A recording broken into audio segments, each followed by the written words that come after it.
হবিগঞ্জ জেলার সোনারঘাট উপজেলার রানীগাঁও দাখিল মাদ্রাসার ছাত্রছাত্রী শিক্ষক কর্মচারী বৃন্দ সরকারিভাবে আমরা নির্দেশনায় মন্ত্রণালয়ের নির্দেশ মোতাবেক জলবায়ু পরিবর্তন সচেতনতা বিষয়ক বৃক্ষরোপণ ও রেলি কর্মসূচি আমরা উদযাপন করতে যাচ্ছি।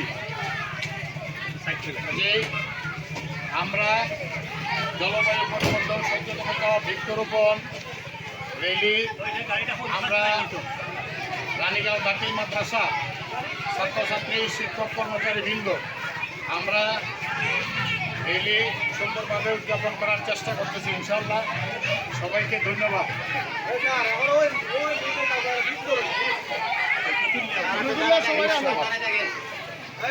দাঁড়ান দাঁড়ান দাঁড়ান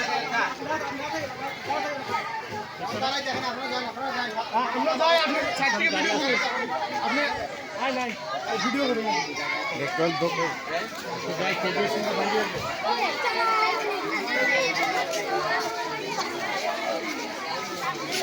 Thank you.